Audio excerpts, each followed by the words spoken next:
Good morning. Welcome to the morning meeting, everyone. We're so glad you're here.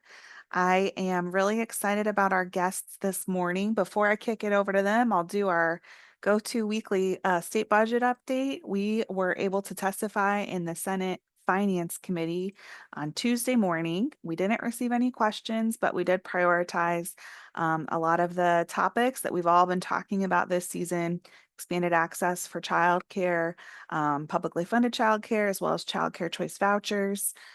We advocated for additional investments back to the governor's version of the budget, restoring some reductions for moms and babies in the Help Me Grow and infant vitality line items. We advocated to maintain 0 to 3 continuous coverage under Medicaid for babies, which is in current law, but was removed in the House version of the bill. We advocated to remove some of the House's restrictions on doulas being reimbursed by Medicaid to just certain counties. And finally, we asked that the kindergarten readiness assessment be restored in the Senate. So we are anticipating the substitute bill in the Senate dropping next Wednesday, the 4th. It could come out Tuesday, the 3rd, but the kind of gossip mill is that it'll most likely be Wednesday. And then the Senate will do another round of changes that come out the 10th and 11th, and they'll vote it off the floor on June 12th. So we will continue to keep advocating with members of Senate Finance Committee, encourage folks to do so as well. And if you have just bandwidth to do one more thing this budget season here, as we're in the final month, I'll put a quick plug in for the rally we'll be hosting on June 17th on the State House lawn. Would love to see folks there coming out just to support state investments in young children. With that, I am going to stop talking budget policy wonky stuff. Y'all are welcome to reach out anytime and we're happy to talk more. But I want to make sure we give ample time to our guest speakers today. So I'm going to go ahead and share their bios, and then I'll kick it over to them so they can really dive deeply into the work that they're doing, which is so critically important through the Ohio Pregnancy Associated Mortality Review. So Hallie Kerr, who wrote a blog for us earlier this year that I'll go ahead and pop in the chat as well, is the coordinator for Ohio's Pregnancy Associated Mortality Review Committee at the Ohio Department of Children and Youth. Hallie holds a Bachelor of Science in Public Health and a master's degree in Population Health Management and Leadership from The Ohio State University. She's also the recipient of the Association of Maternal and Child Health Programs Emerging Public Health Professional Award for Region 5, and her previous experience includes maternal wellness project management, early childhood research, and home visiting. She's deeply invested in eliminating health equities and improving the health, wellness, and birthing experiences for all women and birthing people. We also have with us Syndey Tavens. Syndey serves as the data analyst for Ohio Pregnancy Associated Mortality Review Committee at DCY, and she holds a Bachelor of Science in Public Health and a Master of Public Health with a specialization in epidemiology from The Ohio State University. Previously, Syndey worked in harm reduction, where she distributed harm reduction resources across Ohio and analyzed state overdose data. She's passionate about advancing maternal health and using data to shape policies and initiatives that prioritize disproportionately impacted populations. Syndey and Hallie, welcome. Thank you so much for being here today. I'm going to turn it over to you. If folks have questions, feel free to put them in the chat, and we'll come off mute at the end if folks wanted to ask them live. Thank you. Awesome. Thank you so much, Brittany. Good morning, and thank you, everyone. And a special thank you to the folks here at Groundwork for inviting us to be here with you all today to share more about Ohio PAMR in our most recent report. As she said in the introduction, my name is Hallie Kerr, and I'm the coordinator for the Ohio PAMR Committee here at the Ohio Department of Children and Youth. And Syndey? Hi, everyone. I'm Syndey Tavens. I am the data analyst for the PAMR committee here at DCY. And we will be sharing with you today about Ohio's Pregnancy Associated Mortality Review, which is the PAMR acronym, which, as we talk more about this, that is the State of Ohio's Maternal Mortality Review Committee, or MMRC. So here's our quick agenda for the day. First thing, we're going to go through our acknowledgements, and then we'll do a quick review of various sources of maternal mortality data that exist. We'll also do a brief overview of the PAMR process, and then our main event is the fabulous Syndey Tavens will take us through a quick glance of some key takeaways from our 2020 report, as well as the trend analyses looking at all available PAMR data from 2008 to 2020. And then we'll spend the rest of the time answering any questions that are in the chat, as well as anything open for discussion. So first, anytime we're talking about PAMR data, it is so important to acknowledge that these numbers represent lives lost. These are lives lost to families, partners, children, parents, friends, and communities. Our work is dedicated to the memory of the women who have died of pregnancy-associated deaths and to their loved ones. This work also does not happen in a vacuum. It requires dedication and support from so many people, including the PAMR committee members who volunteer their incredibly valuable time, the staff at the state who live and breathe this work every single day, and our partners at the CDC for their guidance and support. And finally, we also like to thank you all, the community, and folks who are implementing recommendations on a daily basis and are doing the direct work of preventing maternal deaths. So thank you. All right, so we're going to dive into some maternal mortality data sources. And we share this at the top just to make sure that we're all on the same page of what the various data sources mean. And also we know exactly what we're talking about when we talk about PAMR data. So first, I think this visual is a really helpful way to think about the universe of maternal mortality, especially when you're reading headlines. So we'll start with the biggest circle of pregnancy-associated deaths. Any death of somebody while they're pregnant or within a year after the end of pregnancy, regardless of the cause of death. So for PAMR, this makes up the entirety of deaths that we review each year. Then based on that committee review, we determine if a death was directly caused or influenced by pregnancy. So then we fall here in this definition of pregnancy-related deaths. These are also the deaths that then PAMR analyzes for our reports, as well as what we use to inform state maternal health programming. Finally, here in this smallest circle, we have maternal death. I really appreciate this visual that the CDC has provided because when we talk about national sources of maternal mortality data, the term maternal death gets used a lot, which understandably, because this conjures a very specific image for a lot of folks that makes sense when we hear the words maternal death. But it's also critically important to know that and note that it also is a very specific measure of maternal mortality, which a maternal death is a death caused or influenced by pregnancy during pregnancy or within 42 days postpartum. So that's not the whole year postpartum like a pregnancy-related death. Maternal death also does not include deaths due to overdose, many mental health deaths, and other accidental and incidental deaths like this, and it does not encompass that full year postpartum, as I said. This definition of maternal death, though, is what is used by the WHO, and it's the measure that can be used to compare maternal mortality rates across countries, so we're on that international scale. So then you've likely heard varying messages about the United States maternal mortality rates, and we think it's important to understand the differences in data sources. There are about to be a lot of acronyms, and I will do my level best to define them all first, but if I start to sound like alphabet soup, I apologize. We all know that public health folks can be acronym-happy people. So then for estimates of maternal mortality at the national level, there are two main information systems. The National Vital Statistics System, or NVSS, which is housed at the National Center for Health Statistics, or NCHS, and then the Pregnancy Mortality Surveillance System, or PMSS. Both of these sources come from the CDC. NVSS provides information on maternal deaths in the United States. It includes only deaths during and up to 42 days after the end of pregnancy. And this is the data source that we would use to compare maternal mortality across nations, since we're using that WHO definition of maternal mortality. So when we hear comparisons of the US maternal mortality compared to other countries, this is the data source that we're comparing. Then we look to PMSS, which began in 1987 and provides information on pregnancy-related deaths. So that's including those deaths during pregnancy and up to a year after the end of pregnancy. This is used to look at national trends within the United States. And while this does look at pregnancy-related death, so that full year postpartum, it does not include accidental deaths. So overdose and deaths due to mental health don't show up here in this data source. And finally, for estimates of maternal mortality at the state and local level, we have Maternal Mortality Review Committees, or MMRCs, which provide state and local level information about pregnancy-related deaths. This is where PAMR data lives. It's the most accurate and precise data of the three sources, and it also takes the most time to both collect and analyze. It also answers questions that the other two don't, like preventability of deaths, what contributing factors there were, and the committees also make recommendations to prevent future deaths.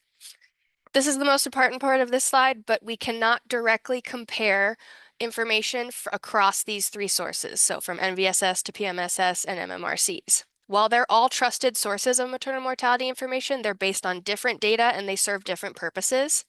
For more information about these three data sources, there's a great breakdown on the CDC website, which I will pop in the chat shortly after I do my section. I can't multitask quite that well. Then, like I said at the top, we go through all of this to equip everyone with the knowledge to unpack maternal mortality data.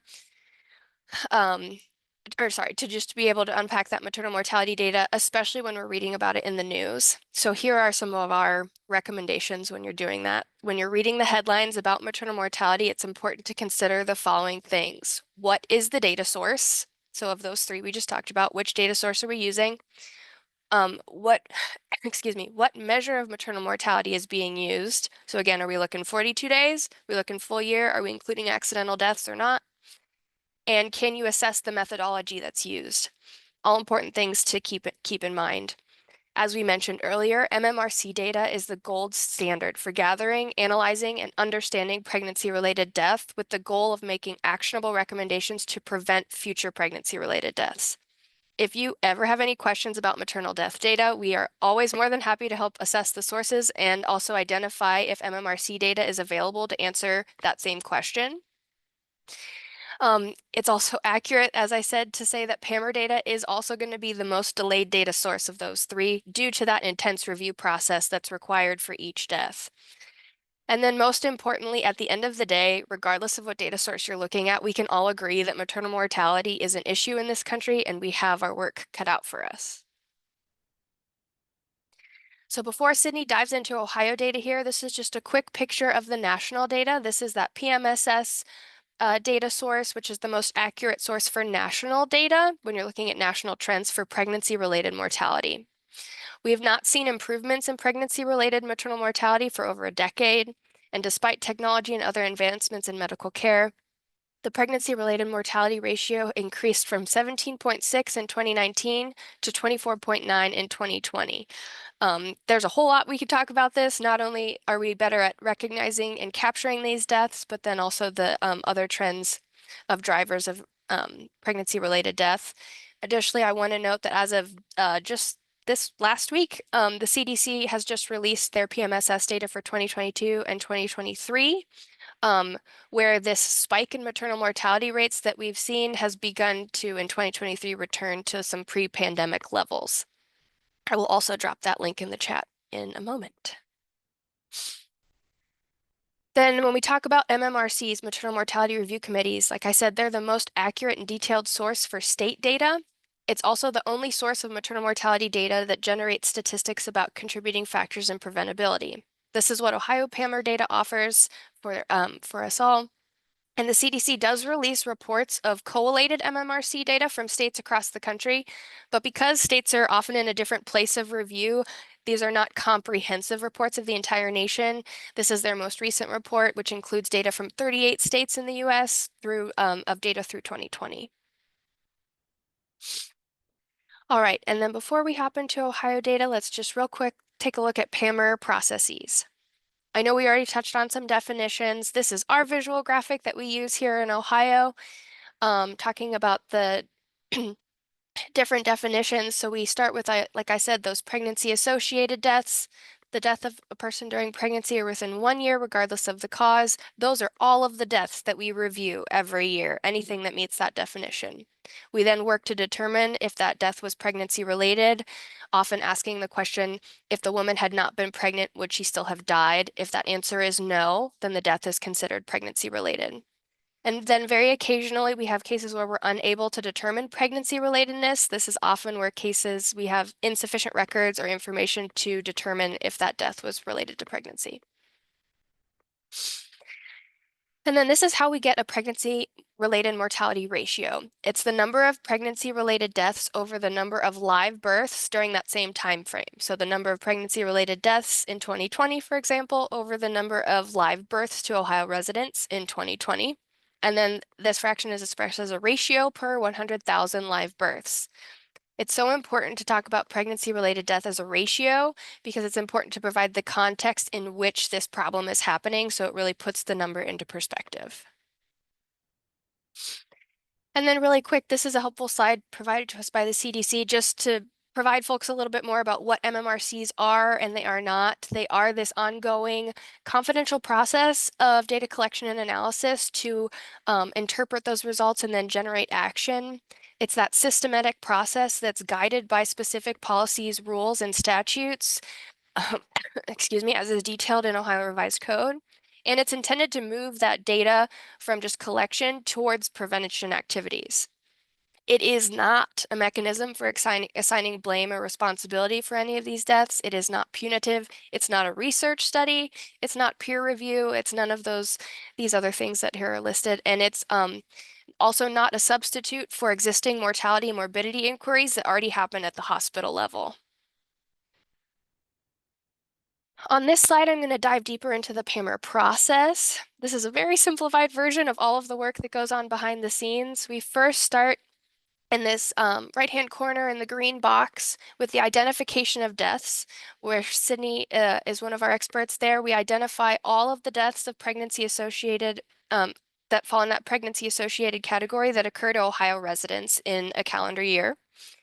We then request records from any facilities, providers, or offices where the decedent received care or services from prior to their death. This is includes, but is not limited to prenatal care records, hospital, autopsy records, police investigation reports, medical transport, anything really we can get our hands on.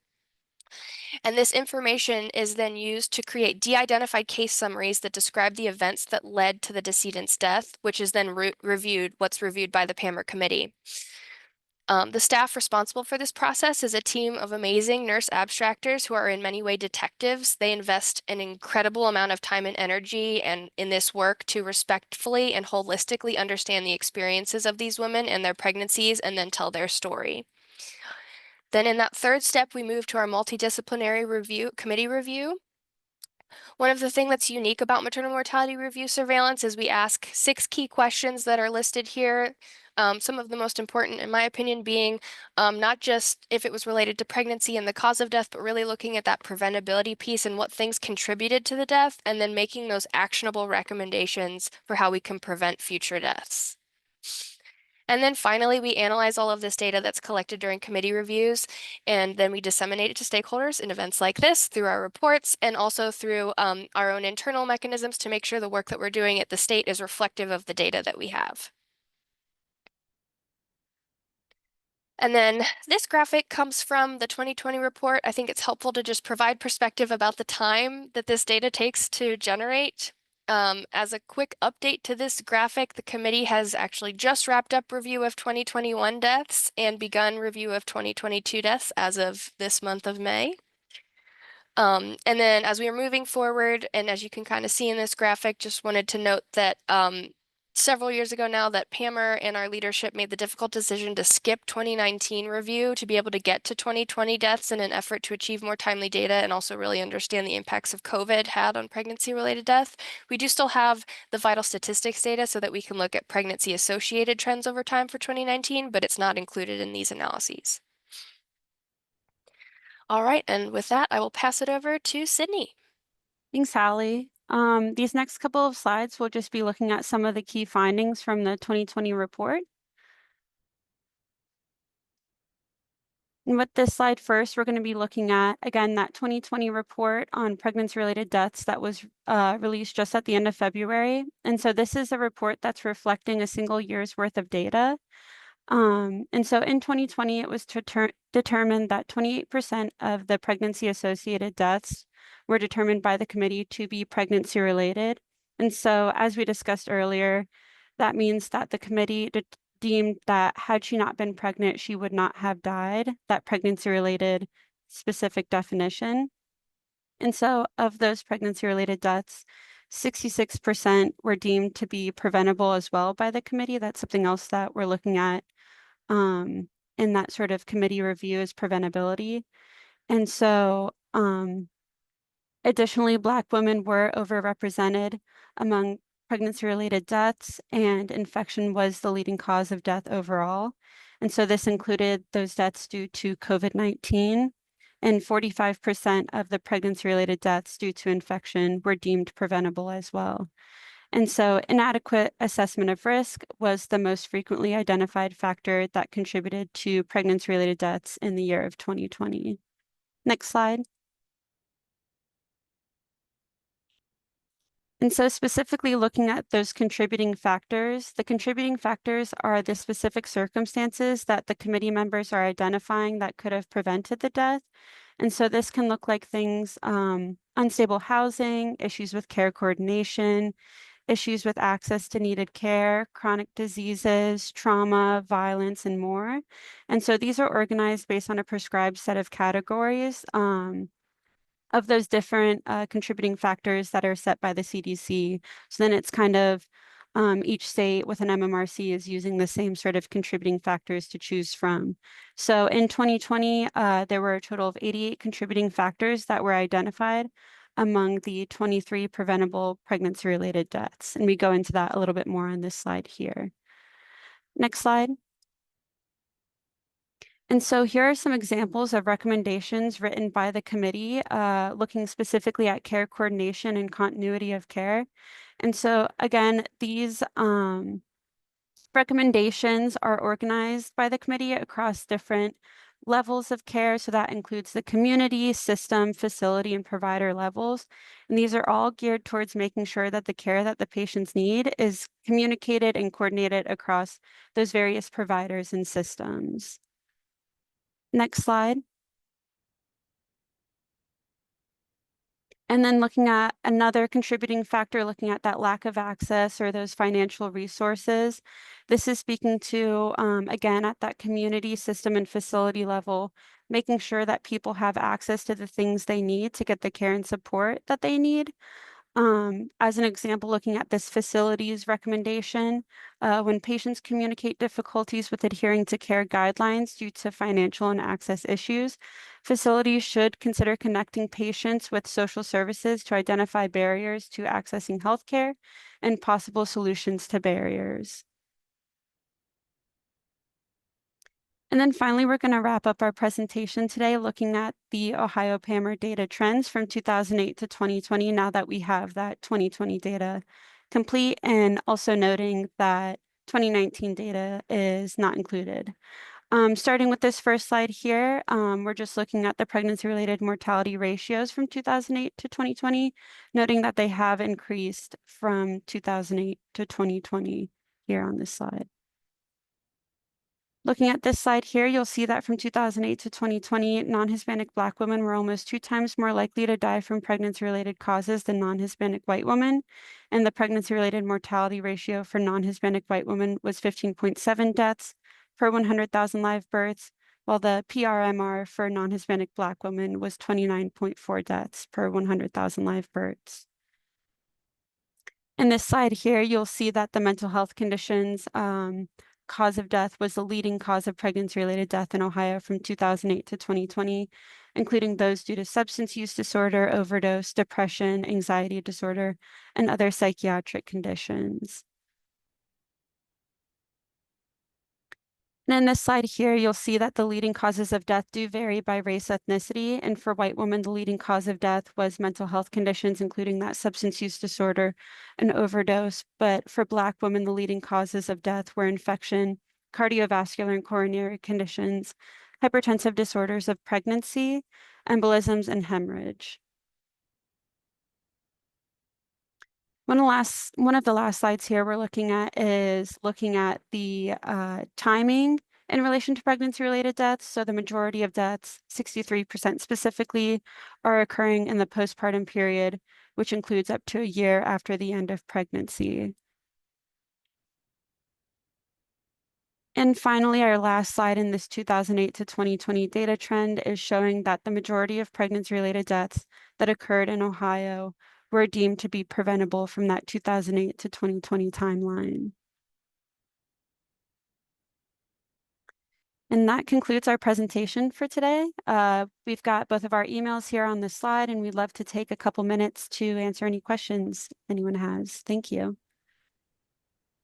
Thank you, Hallie and Sydney, and thank you for the wealth of links in the chat too. Our folks are always asking for the links and the slides, and we will make sure all of this goes out. This data is incredible, and we really appreciate your commitment to sharing the context and the findings. So thank you for spending time with us this morning. And I would invite any of our folks on the line to feel free to pop off mute or put a question in the chat, and we'd be happy to navigate together.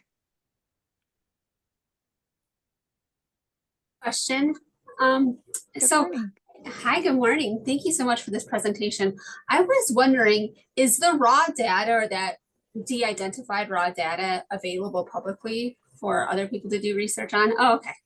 Just No, wondering. yeah, that's part of the Ohio Revised Code, and then just also part of MMRC processes in general. So the we're only releasing aggregate data, also not only to protect identities, but because, as one can imagine, while this is happening too frequently, those numbers are still small. So when you start to layer the timing on top of any sort of demographics and then causes of death, it's not too difficult to narrow that down to be able to figure out who those people were, and we're charged with maintaining that confidentiality, so we only That release makes aggregate sense. stuff. Yeah. That makes sense. Thank you. Great question, Tiffany.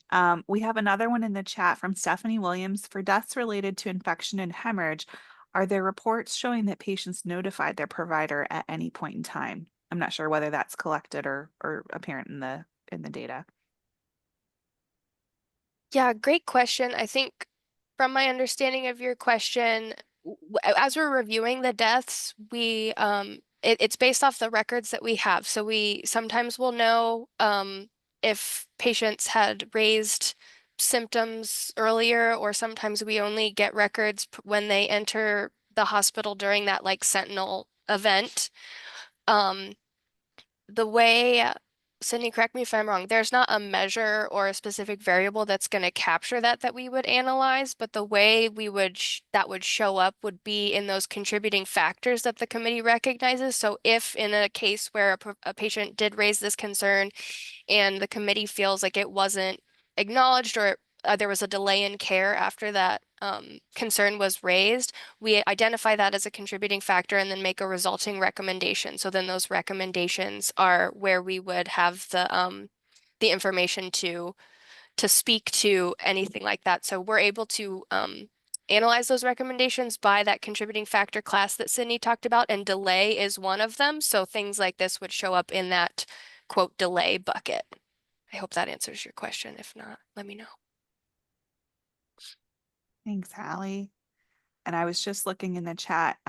Shelly has a question around the COVID vaccine, and I realized there was some very, very fresh news in the national space this week. So I don't know that there's a response to that quite yet, but please feel free to respond if you've got thoughts on that one too. Yeah, and especially if you take a look at the 2020 report, COVID is actually a new code, cause of death code that we were able to use as of 2020. So there were, oh, I should know this number off the top of my head. I want to say it was like 14% of the infection deaths were specifically due to COVID as that underlying cause. And again, there are lots of recommendations that were made about vaccines. However, when we're reviewing 2020 deaths, the vaccine wasn't available yet. So actually in 2020, that wouldn't have shown up as a recommendation. But as we get into 2021, which we've just completed review of, that recommendation does show up quite frequently. In terms of advocating, at the state, our best tool right now is releasing those reports and getting those recommendations out there to demonstrate that that's something the committee identified as an important treatment tool to protect women, pregnant women, and specifically from COVID. Thank you so much. And that data just coupled with the bigger picture, the last slide that Sydney had shared, that 62% of pregnancy related deaths that occurred from 2008 to 2020 were preventable. It's just, I think, one of the headline takeaways for our folks this morning. So, this is hard data to read, but to your point earlier, they're isolated and smaller in number despite the disparities we're seeing. So thank you for walking us through all of that. Are there any other big takeaways as it's 10 o'clock as we're wrapping up? Any final points you'd like to leave with our folks before we break for the day? I think you really nailed the nail on the head that like this is happening too frequently. We have the tools to address this. It's as if you look at the reports, it's not there is a heavy clinical burden, but that's not where it stops. It takes the whole community and all of the various, touch points to support pregnant newly parenting people in our communities, and that no matter how you slice it, whatever data source you're looking at, this continues to be an issue we need to address, and the vast majority of these deaths are preventable. So we're always happy to answer more questions and partner however we are best able to. Syndey and I love to go digging in the data. Well, Syndey does the digging. I just like to see what she comes up with. But yeah, we're always happy to, even just if you have questions and it doesn't turn into a formal anything, we're always happy to hop on a call and chat. I don't know, Thank you Sid, both. if you've got anything Yeah. else. No, I think that was all said perfectly. Just happy to be here, happy to share the data. Well, we appreciate you both. We appreciate you sharing your emails. We can't compliment enough. DCY is so accessible, and we're really grateful for our ability to get information and work with y'all. And for everybody on the line, thanks for calling in this morning. And we'll keep doing what we can to advocate for investments that support Ohio's moms and babies in some of these Thank most you. critical times. So thank you, and have a wonderful Thursday. You too. Take Bye. care.